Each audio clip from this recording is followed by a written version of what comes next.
All right, welcome back everybody, and those who just joined, welcome to the ECGI Swedish Council of Finance Stockholm School of Economics Conference on Sustainability and Corporate Governance.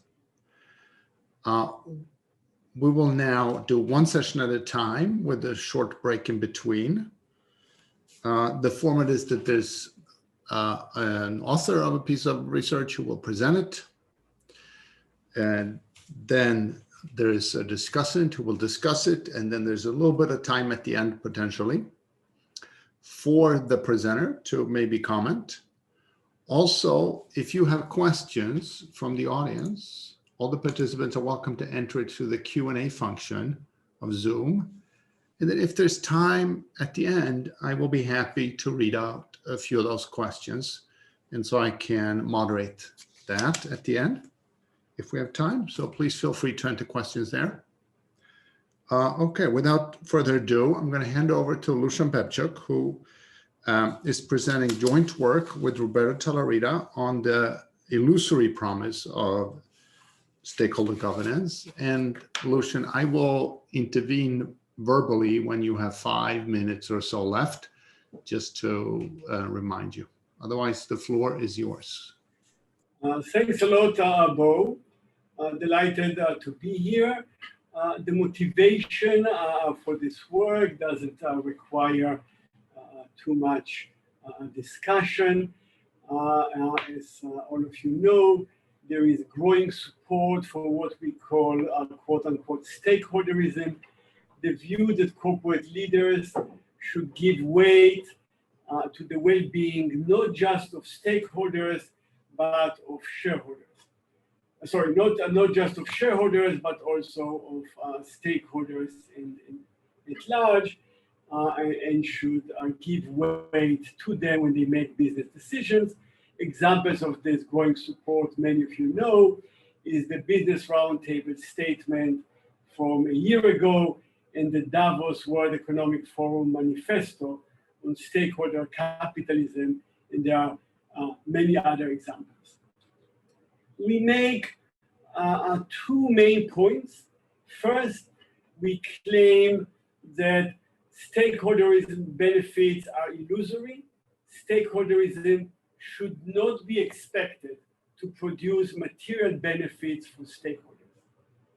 Second, not only we're not going to get benefits for stakeholders, but stakeholderism is going to impose substantial costs, and embracing it would be harmful to many groups, including stakeholders themselves, and therefore our conclusion is that stakeholderism should be rejected, including by those who take shareholder interests seriously.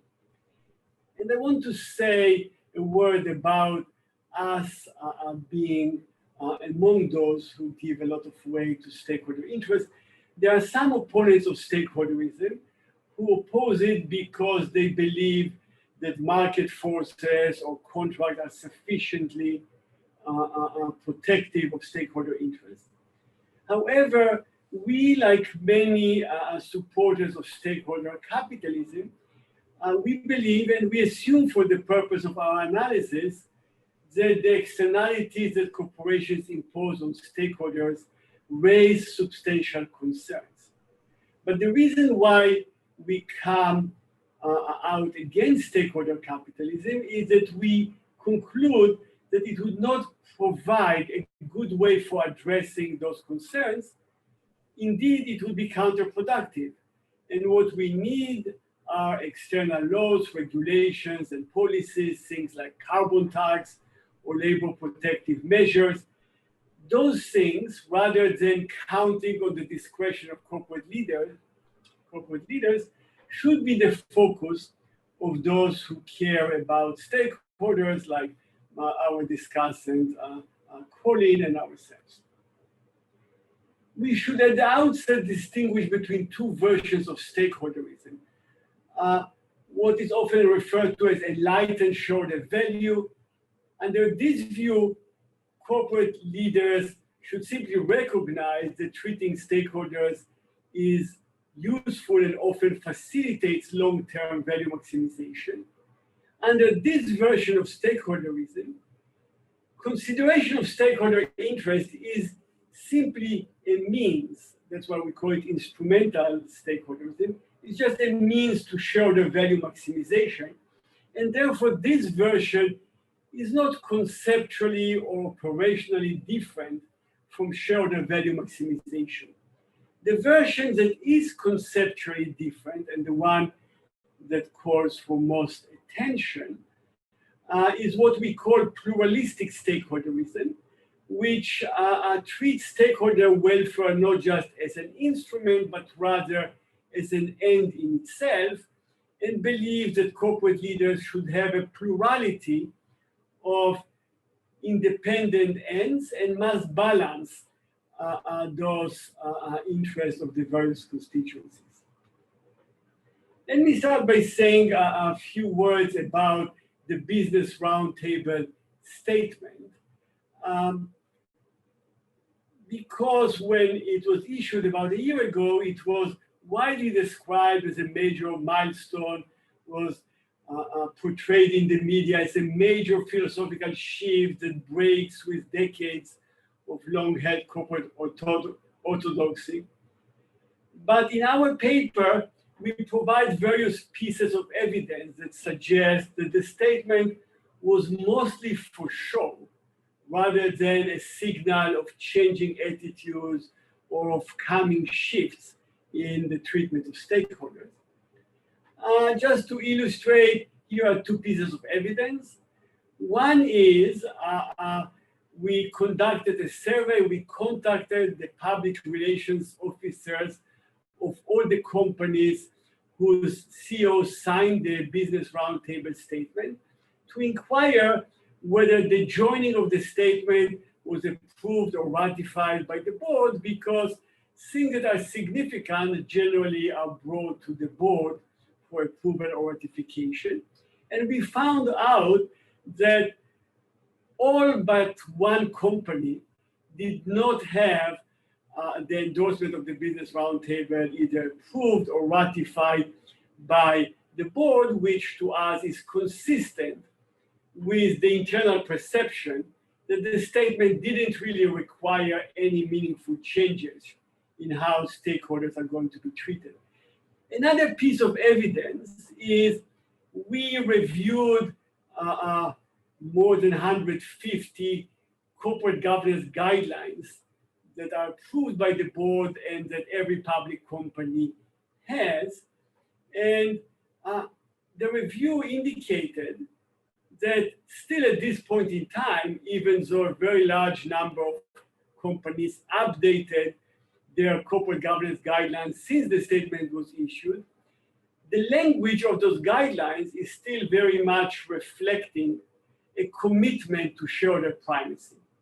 And anyone who's interested in this, there are several additional pieces of evidence in the paper that support the view that the Business Roundtable statement was mostly for show.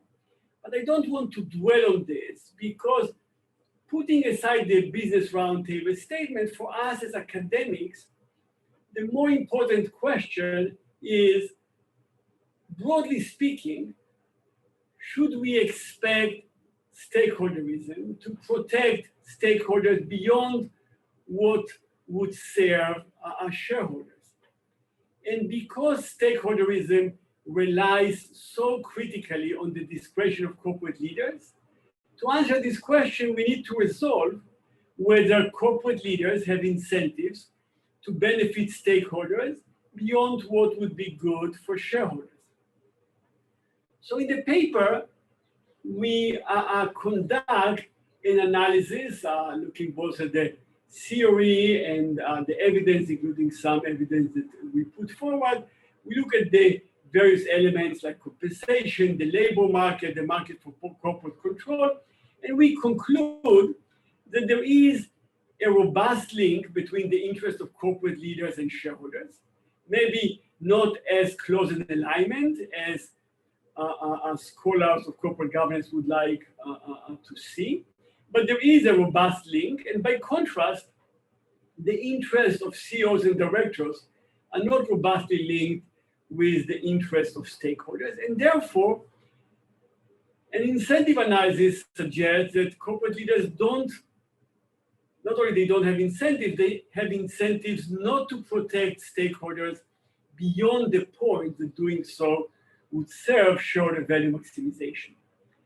We next go to examine empirically whether the past behavior of corporate leaders was consistent with this incentives conclusion.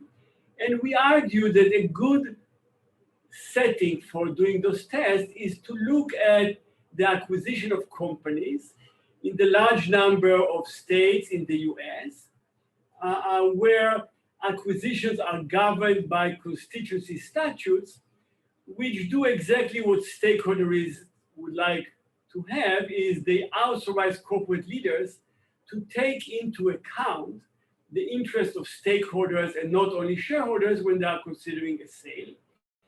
And we look at all the sales to private equity in the last 2 decades that were governed by such statutes.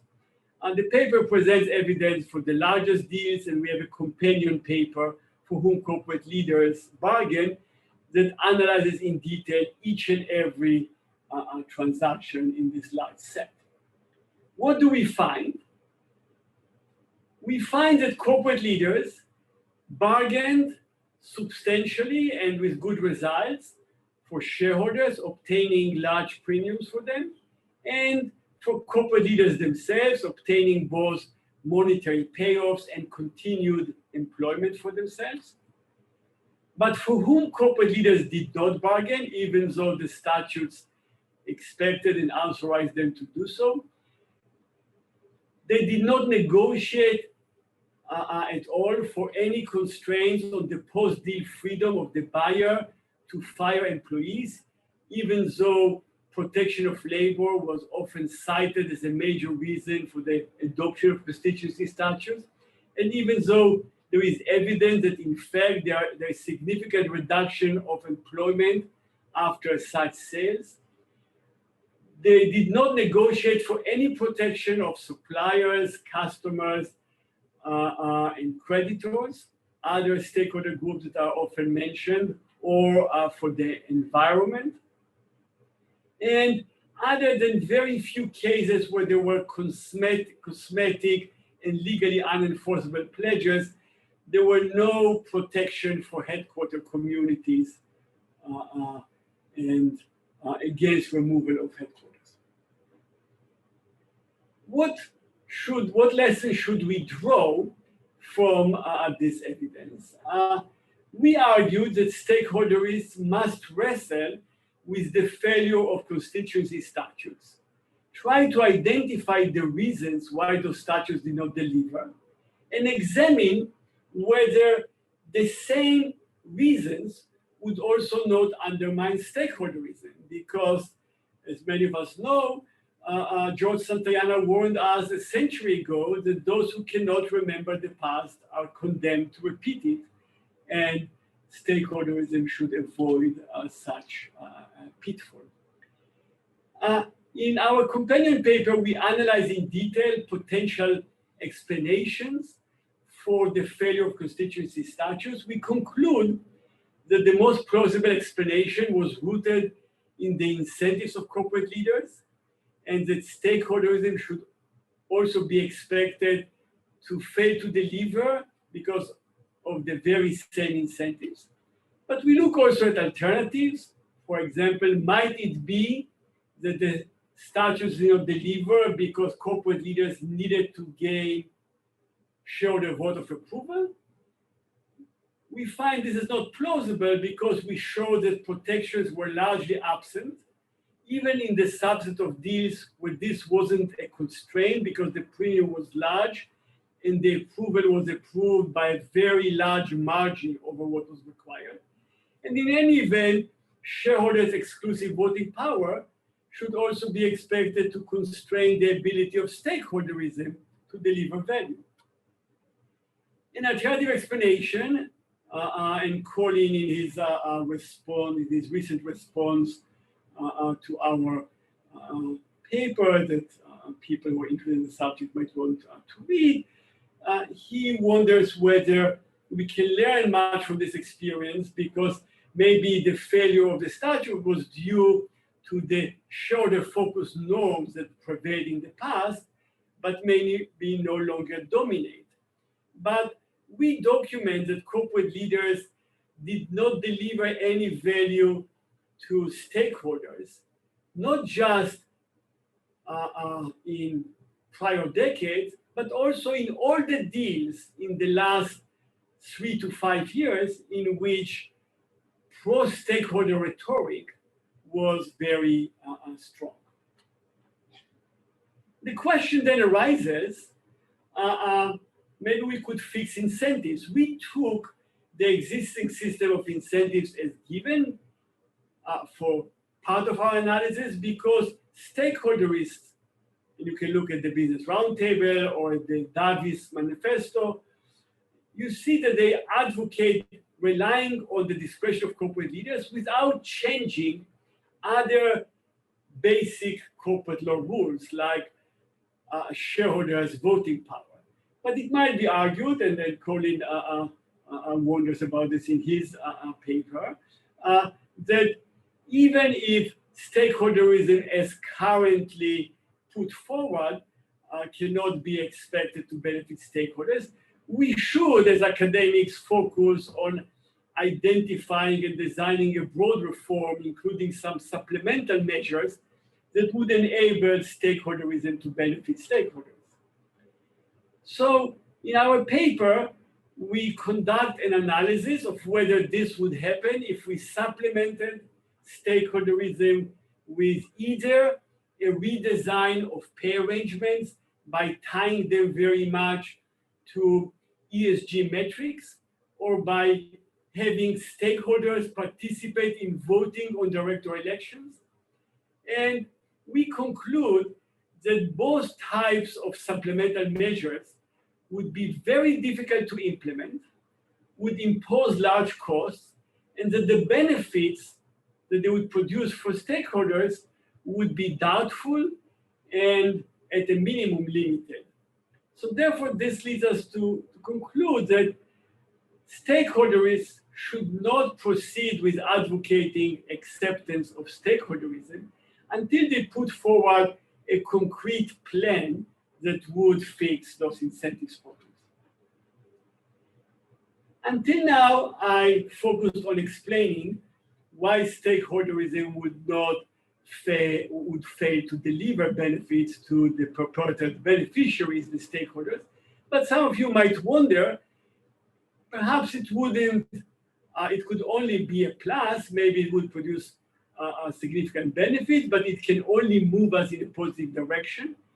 And our conclusion is the opposite. We show that acceptance of stakeholderism would produce two major costs. One cost is that stakeholderism should be expected to increase the insulation of corporate leaders from stakeholders and make corporate leaders less accountable. And that can be expected to happen in two ways. First of all, stakeholderism is already used as a basis for urging institutional investors to be more deferential to corporate leaders, less willing to support hedge fund activists, and more accepting of governance arrangements that shield management from shareholder pressure. And also, stakeholderism is used as a basis for urging policymakers to support legal reforms that would insulate corporate leaders from shareholders. Indeed, we are especially concerned about this prospect of insulation because, for reasons we describe in the paper, it seems that the prospect of obtaining such insulation might be at least partly motivating the support for stakeholderism that comes from some corporate leaders and their advisors. For them, support for stakeholderism may well be strategic. It's an attempt to take us back to the era to the era of managerialism and to get back a managerialist agenda, but dressed up in the clothes of stakeholder protection. The other large cause that we are concerned about is people like Colin or ourselves, politicians all over the world. There's a growing recognition that corporate externalities are meaningful, and there is substantial and growing demand for policies, laws, regulations that would address those problems. And we argue that the wide array of potential policy reforms that could be imposed on corporations from the outside and that would provide real benefits to stakeholderism, those could be somewhat discouraged or impeded or chilled by acceptance of stakeholderism. And that could result for two reasons. First of all, that to the extent that the acceptance of stakeholderism leads to illusory hopes that corporate leaders are going to protect stakeholders on their own, then those expectations could have two adverse consequences. One is they would reduce the effort of those who care about stakeholders to focus on external regulation. And also it would make many lawmakers and policy makers less receptive to such external constraints on grounds that let's first see whether private ordering and corporate leaders on their own are solving the problems. To illustrate, a recent statement by dozens of academics that you can find on SSRN argues, among other things, that with less than a decade left in which to address the catastrophic threat of climate change, and with many having a shared sense of urgency, now is the time to act to reform corporate governance. And we strongly disagree, even though we share this sense of urgency, because we believe that those who share this sense of urgency should be focused on things like, say, carbon tax that could make a difference. And if they focus on reforming corporate governance, and especially on advancing stakeholderism, we are going to find ourselves in 10 years kind of excessively close and having missed some opportunities to address this catastrophic threat. Let me just add maybe a couple of notes to put this our work in perspective. We do not focus on this in this paper, but I plan to do it in subsequent work, on the extent to which shareholders and institutional investors should be guided in their stewardship by attempts to induce companies to provide benefits to stakeholders. And there is, as you know, a lot of work on this question. For our purposes, we take as given that it is desirable, either because the shareholders want it or because it's important for society, to improve the protection of stakeholders. Our problem is that stakeholderism is not the way to go about achieving this outcome, whether it's one that stakeholders, whether it's one that institutional investors desire or society. And although we do not analyze directly ESG-focused stewardship, our conclusions have clear implications for this stewardship, namely, to the extent that institutional investors want to advance stakeholder interests, perhaps pressing some particular specific actions might produce such benefits, but supporting stakeholderism or supporting statements of corporate purpose or pursuing anything else in the form of stakeholderism that in the end relies on the discretion of corporate leaders to deliver the goods is not going to be an effective way to do so.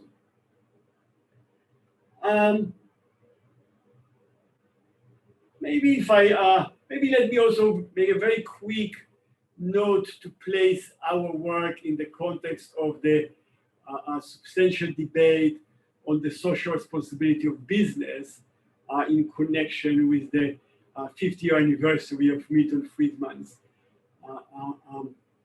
seminal essay. So we very much differ from Friedman's inclination and attitude because we view corporate externalities on stakeholders as a first-order concern. He does not seem to be greatly concerned about this issue. But even though we view the current consequences of capitalism differently from him, we do not want to change capitalism in the way of giving corporate leaders discretion to mitigate the problems that it arises. What we would like is to constrain capitalism from the outside through external rules and regulations. Around 5 minutes left. Sure, I just used 2 of them. Thanks, Bo. We recognize that part of the appeal of stakeholderism is that it seemingly provides a quote-unquote private ordering solution to the problems of capitalism. It seems to harness corporations, which have been a powerful engine of economic growth, to the benefit of stakeholders. But corporations have been successful in their economic missions due to their incentives of the corporate leaders. And relying on corporate leaders to produce societal benefits for which we don't really have right now a plan to provide them in incentives to do so, while weakening the incentives that have enabled them to work well in other areas, that's not the way to go. So let me conclude by just reminding you of our 2 main points, that the benefits of stakeholderism are illusory because benefits for stakeholders should not be expected to arise, and that the potential costs of stakeholderism, including for the protection of stakeholders themselves, are large indeed. Thank you both. I yield the rest of my time. Yes, thank you. The discussant is Colin Mayer. Colin, will you share slides as well? Okay, wait, you're muted. Let's unmute. No, I'm not going to use any slides. Perfect. Thank you very much, Bo. My good friend Lucian and I have already debated this fascinating paper at great length. It's an excellent oversight and summary of the issues in the debate on stakeholders and shareholders. So to avoid boring my friends frequently say that is exactly what I do. That's why they are my friends. I'll not repeat my previous comments, but restrict myself to some new ones. So how should one judge whether the promotion of stakeholder interests beyond shareholder interests is beneficial? The conventional way is to look at the impact on a company's share price and return to shareholders. For example, there's much evidence of a positive association between employee satisfaction and share prices, as reported, for example, by Alex Edmonds and Jan-Emmanuel Denner. The absence of such a positive relation would be interpreted by critics of stakeholder theories as evidence of a failure of stakeholder interests to deliver beneficial outcomes. And a positive relation is interpreted by critics like Lucian as evidence that it is no more than enlightened shareholder interest. Heads you win, tails I lose. So what evidence can be elicited to demonstrate that the promotion of stakeholder interests is desirable? This raises the question of what we're actually trying to do and how we should judge success. As I'll describe it, it's a question that Lucian's paper never addresses, let alone answers. So unfortunately, this paper, fascinating though it is devoid of either conceptual or empirical content. The evidence on the failure of the Business Roundtable signatories to uphold their promises is, even according to Lucian's interpretation, not remotely surprising. My interpretation of the Business Roundtable statement from the outset was that it was, in Lucian's terms, enlightened shareholder interest, and I explicitly heard many members describe it at a meeting of their CEOs and chairs as reflecting what that business guru Jim Collins described as being the genius of the end, looking after their stakeholders and creating long-term value for their shareholders. They saw no trade-off and saw their role as remaining within the confines of shareholder primacy while reinforcing their commitment to their stakeholders in so doing. So they saw no need to consult their boards, change their governance statements on their websites, or shift their state of incorporation from Delaware. So what should one conclude from this? Well, I think the answer is not much, because all that it demonstrates is that shareholder primacy reigns supreme in the US. And one doesn't change an economic system by simply announcing one's going to change one's behavior. Is that news? Not really. Is that interesting? Not a great deal. And Lucian himself provides persuasive evidence on why this should not come as any surprise. Directors and CEOs that support shareholder interests are more likely to keep their jobs and get new ones. They are less likely to be subject to proxy fights, hostile takeover bids, hedge fund activist interventions, and therefore loss of their jobs and salary. CEOs' salaries are much more closely tied to share prices and returns than any non-financial measure. In a shareholder primacy system, the shareholder who pays the piper calls the shareholder value tune. The system is stacked against directors and CEOs trying to do anything else. And the failure of constituency statutes to provide protection to stakeholders in private equity acquisitions of companies incorporated in constituency statute states says no more than the inadequacy of constituency statutes to offer effective protection in an economy where shareholder primacy reigns supreme. And it's not surprising when you look at the statutes.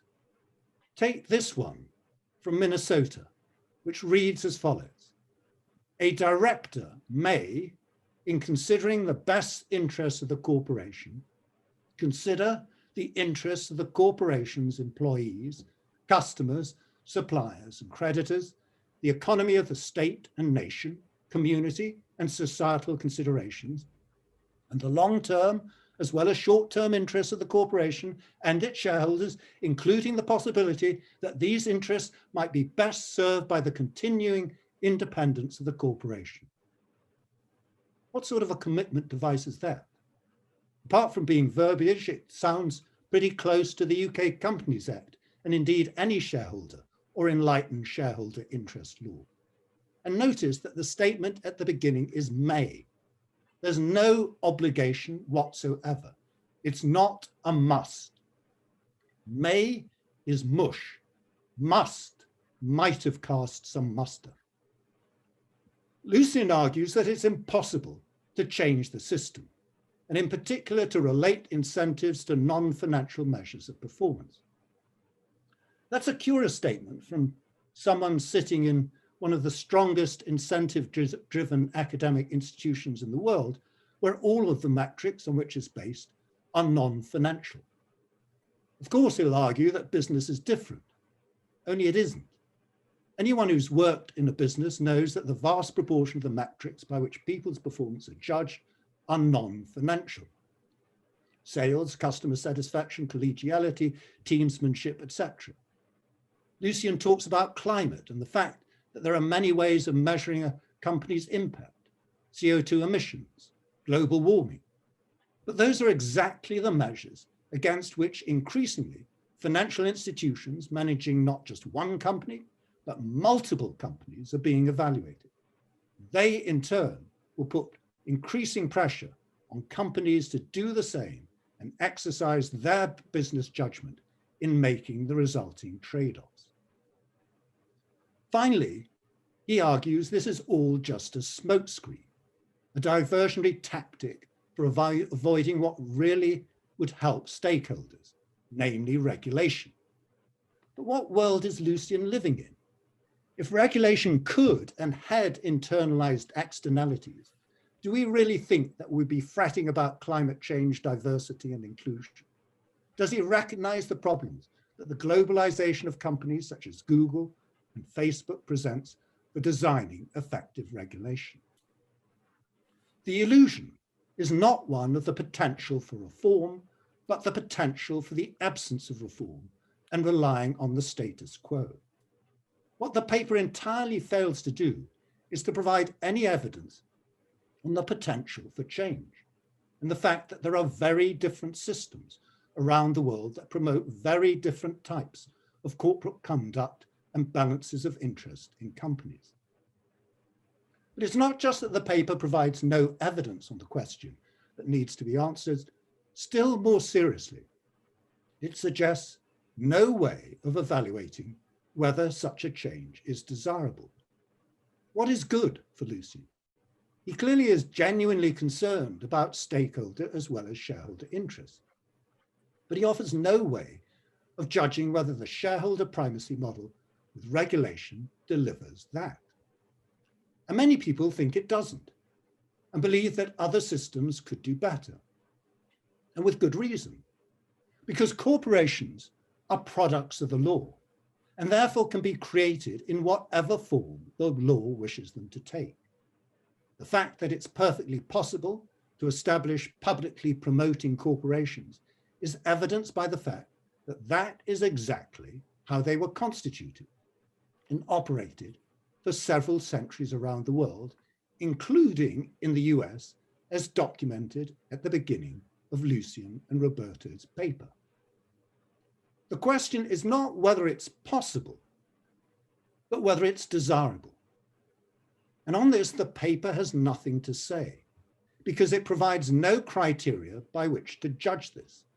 There's nothing in the paper that speaks about the feasibility of another system or provides a basis on which to judge whether another system does better. Is it shareholder wealth, total wealth, shareholder welfare, total welfare? This paper is simply a description of the existing US system and a presumption, but with no evidence that it could not be bettered. He could do better. We can do better. And we must do better because we almost certainly will need to do so very soon. Thank you.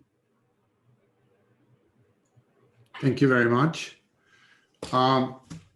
So if I follow that correctly, you don't agree with everything Lucian said. So let's give Lucian a chance to discuss this. We have about 6 minutes or maybe a few more, and there are a couple of questions in the Q&A. So you decide, Lucian, how much time you want to spend on Colin, and if you want, I will read you questions from the Q&A. Sure. Yeah, thanks a lot, Bo, and thanks, Colin, for your comments, which as usual are delivered with a great eloquence.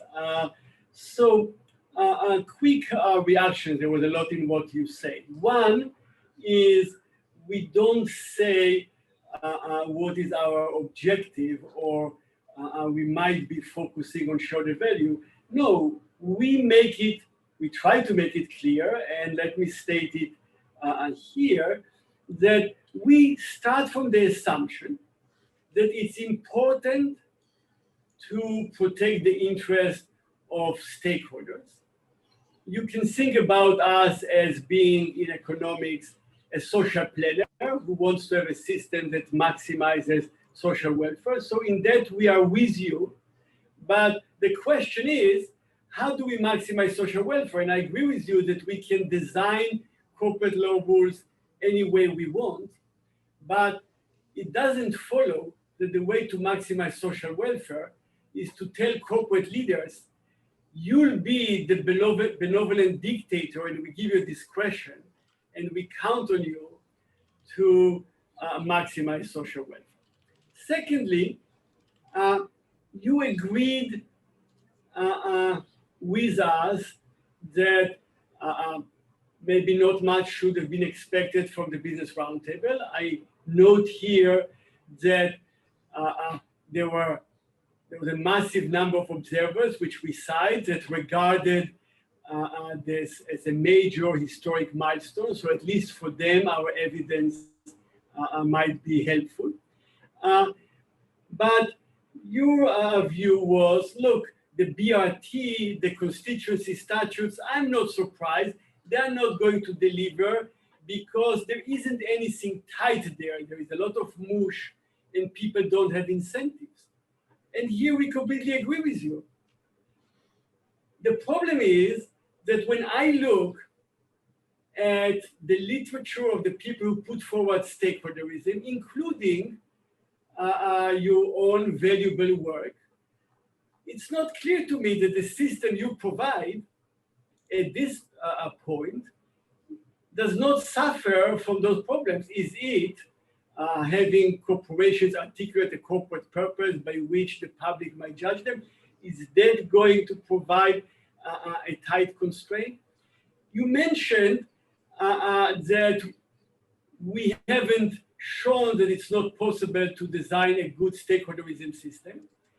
We have tried in our paper to see whether you can do it through changing the voting rules and compensation. But I actually urge you, Colin, as someone who believes in stakeholderism, is why don't you put forward a concrete, detailed plan of how you get stakeholderism to work in a way that is grounded in incentive and is tied in the ways that you as an economist recognize is necessary to deliver its benefits. And once you have such a plan, we can think about it. And even though we haven't been able to come up with one, surely it might be possible. We are not excluding it. And once you have a plan, we'll look at it and we'll think about it. But what I urge you, because of the large costs of the illusory hopes, is not to push stakeholderism until you have the kind of plan that seems to be necessary based on your own comments for those things to work. And the last two reactions, the last two reactions are the following. You mentioned, the one concrete proposal you mentioned was, let's use ESG metrics. We put in the paper several reasons why it's very difficult to do it with ESG metrics. We know, many of the people in this conference have worked on executive compensation. We know how difficult it is to design perfectly executive compensation, even for the simple objective of shareholder value.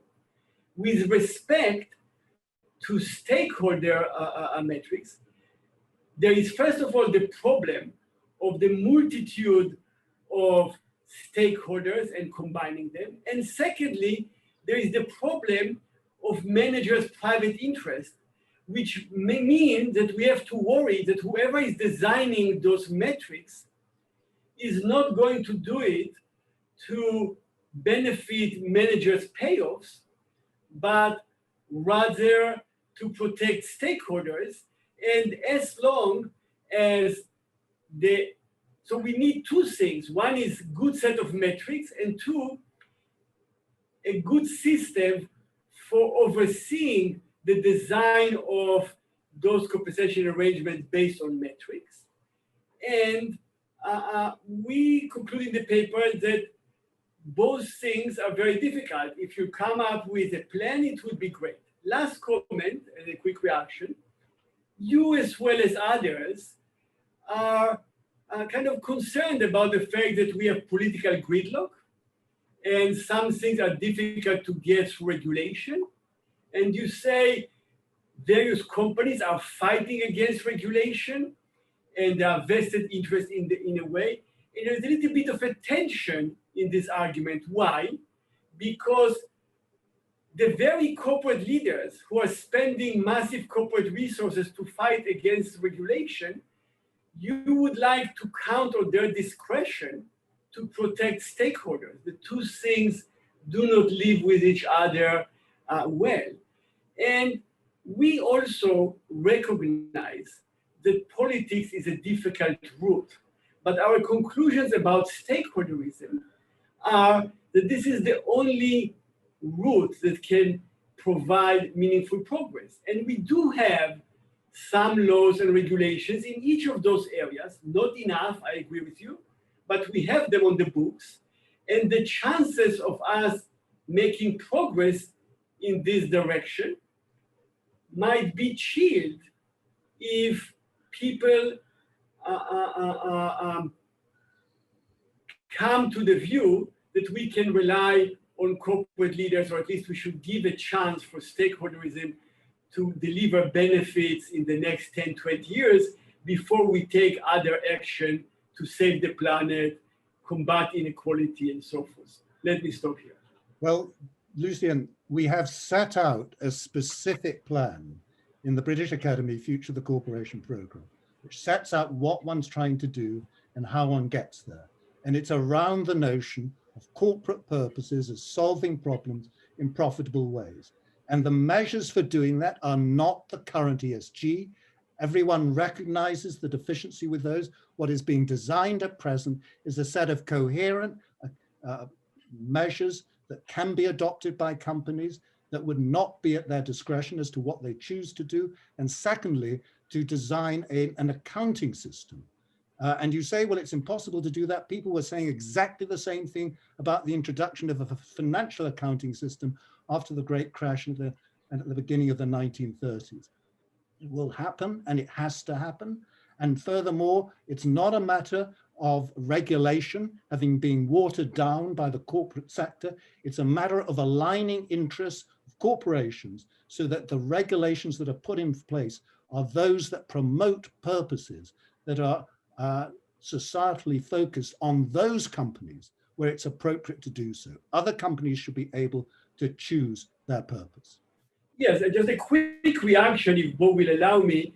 If the concrete plan is the one that is in your writings about corporate purpose and in the project of the British Academy, then my own concern, and this is something we can conclude later and perhaps we should add to our paper as well, my own concern is that what we have there does not enjoy advantages over what the constituency statutes try to do, and does not overcome the problem that you recognized before about incentives, about mushiness, about people trying to get away with sounding good, but not really sacrificing much. My own research, and I'll stop here because maybe there are questions we can is I've looked at the various companies that have adopted corporate purpose, and it's complete mush. Those statements generally do not provide a good yardstick that would enable us to keep corporate leaders' feet to the fire. Now, I'm sure that the project of the British Academy is also unhappy about the current mushy statements, would want to have statements that would be more effectively scrutinized from the outside.